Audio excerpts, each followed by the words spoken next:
In the sector of science and technology, it is marked by discoveries and innovations, like the discovery life on Venus, new software or applications, and most commonly, devices.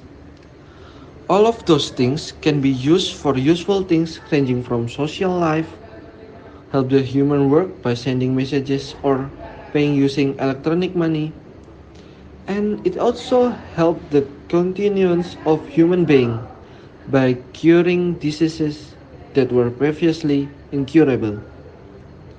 This development is very helpful for humans, but there are also negative impacts, such as devices that increase individualism, cybercrime, and weapons that created to hurt each other.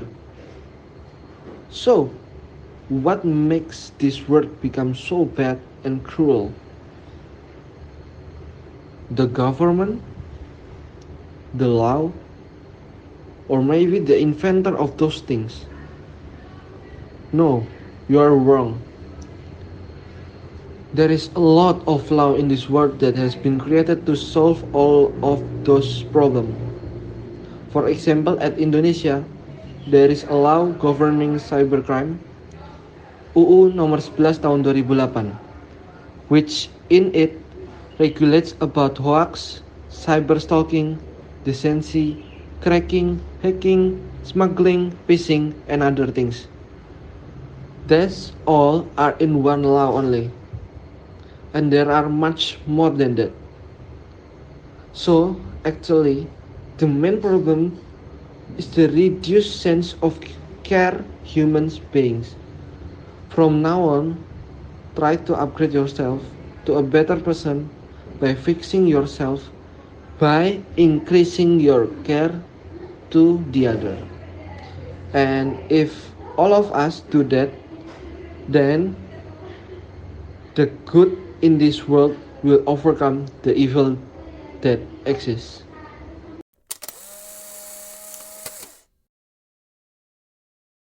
Living systems have been around for billions of years and will be around for many more. In a living world, there's no landfill. Instead, materials flow. One species' waste is another's food. Energy is provided by the sun. Things grow, then die, and nutrients return to the soil safely. And it works. Yet as humans, we've adopted a linear approach. We take, we make, and we dispose. A new phone comes out, so we ditch the old one. A washing machine packs up, so we buy a new one. Every time we do this, we're eating into a finite supply of resources. And just for your information, it often produces toxic waste. It simply can't work long term. So what can? If we accept that the living world's cyclical model works, can we change our way of thinking so that we too operate a circular economy? But how? How can our waste build capital rather than reduce it? By rethinking products and components, bringing something new into the modernization world. And those who are left behind, those people in that country, in that capital, would be interested in other capitals or countries' products. Let's take phone as our example. We import phones from other countries, such as Korea, Chinese, and others. Not only that, even motorcycles are imported from Japan. But us using other countries' technology is alright, as long as we know the limits and still care about what was made in our own country. If we still respect it, it could probably grow just as well as other people's or other countries' technology. Because the grass isn't always greener on the other side. We just need to take a good care of it, water it, love it, so it could grow just as well.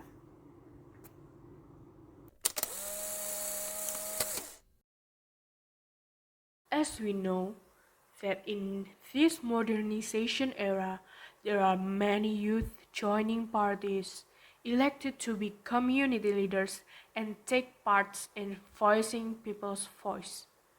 This is the proof that politics and ideology are going through modernization.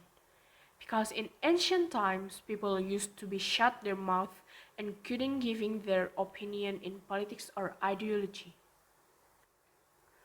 Recently in Indonesia, there are many deviations made by the government, such as pengesahan Undang-Undang Cipta Kerja, which is claimed unfair for the poor and considered giving benefit on certain people. As the result, Indonesian youth held a demonstration, and in this demonstration, many youth were injured because of the police attack. And this is one of many examples about human rights violation that happen in Indonesia. But we know that our youth also fight for our country behalf and the human right of Indonesian.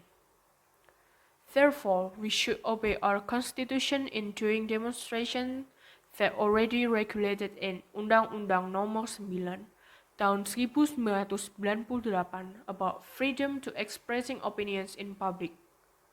Then how we face it, how we face the ideology and politics modernization, we should open our mind and become natural. We can doing something stupid about politics and ideology just because of the scandal that we don't know the truth.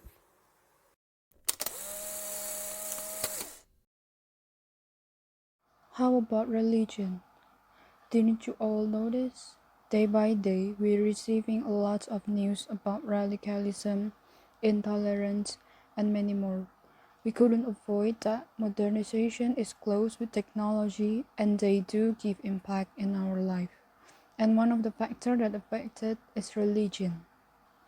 What I see because of technology, they who religious getting religious and also they who not religious getting further.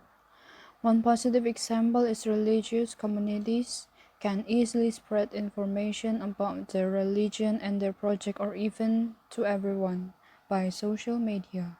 But the negative side from modernization of fake religion nowadays is, if you realize, we are much more spending time in front of our gadget rather than praying. We can easily leave and forget church on Sunday, pray before eating, read the Bible, but so hard for us to leave our phone in a minute. Nowadays people are busy with their technology and how to improve it. Because of that thing, we're easily forgot our God. God should be our number one priority in life. Next problem is because nowadays people are easy to access the media. We can find a lot of hoax news. Hoax news may bring a lot of conflicts even though the news aren't right. Last thing, in our religion, God always gave example to be humble. But as we can see now, most of people are trying to compete each other to show the world about their existence. Again, the social media taking the big part from it. Because in social media, we can see what people post on their homepage. It created something that we could call as hedonism lifestyle. Technology should open a lot of opportunities to build our faith. We can access everything and easy to do anything nowadays. With knowing the negative impact, we know what we should do to prevent it.